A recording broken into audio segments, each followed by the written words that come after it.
विशेषताएं समझाई थी। आइए आज के अंक में वर्णमाला की कुछ और विशेषताओं को जानते हैं अपने सहयोगी गवीश द्विवेदी के साथ।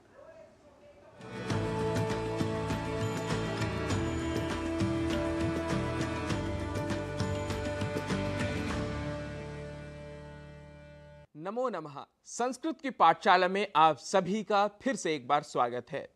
आज हम चर्चा करेंगे अपनी वर्णमाला की। वर्णमाला में भी विशेष रूप से वर्गों की, जो हैं कवर्ग, चवर्ग, टवर्ग, तवर्ग और पवर्ग। इन्हें बेसिकली व्यंजन कहते हैं, जिन्हें हम अंग्रेजी में कॉन्सोनेंट्स कहते हैं। यह 25 हैं और इन्हें संस्कृत में विशेष रूप से स्पर्श व्यंजन कहते हैं। इनका विभाजन हमने 5 वर्गों में किया है। हर वर्ग में 5 अल्फाबेट्स हैं, 5 लेटर्स हैं, 5 वर्ण हैं। कवर्ग में क, ख, ग, घ और ङ ये वर्ण हैं। हमने बचपन में बहुत सीखा है, क से कबूतर, ख से खरगोश। अब हम संस्कृत में भी इन्हीं वर्णों से शब्दों को सीखेंगे, लेकिन उससे पहले हम बात करते हैं अल्प प्राण और महाप्राण की, क्योंकि उच्चारण ही संस्कृत को संस्कृत बनाता है। हर भाषा की अपनी एक महत्ता होती है, लेकिन संस्कृत की महत्ता उच्चारण में है। इस भाषा में जो बोला जाता है वही लिखा जाता है, जो लिखा जाता है वही बोला भी जाता है। हर वर्ग में पहला और तीसरा वर्ण अल्प प्राण होता है।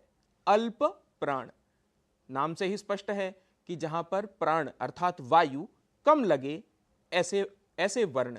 और इसी क्रम में दूसरा और चौथा वर्ण हमारा महाप्राण होता है, जहां पर प्राण वायु ज्यादा लगती है, एम्फेसिस लगता है। और जो वर्गों का 5वां लेटर है उसे हम नासिक्य वर्ण कहते हैं, जहां पर साउंड थोड़ा नेजल हो जाता है। उदाहरण के लिए आप देखिए कवर्ग को, जहां पहला लेटर क, पहला वर्ण क अल्प प्राण है, वहां पर बहुत ज्यादा आपको शक्ति लगाने की जरूरत नहीं पड़ती, क बहुत आसानी से बोल सकते हैं।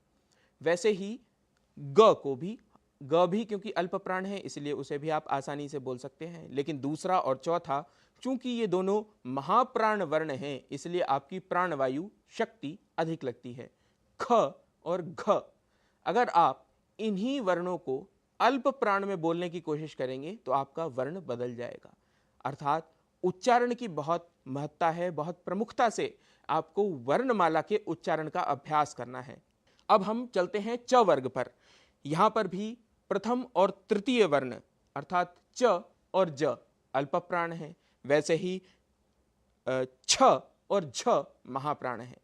संस्कृत की वर्णमाला के अंतर्गत बने इन वर्गों का उच्चारण आपकी भाषा की शुद्धि, न केवल संस्कृत की अपितु हिंदी या अन्य भारतीय भाषाओं की शुद्धि में आपका सहयोगी होगा। इसलिए आप करिए तब तक संस्कृत की वर्णमाला का अभ्यास। आपसे फिर मिलेंगे इसी सत्र में फिर एक बार, तब तक के लिए नमस्कार।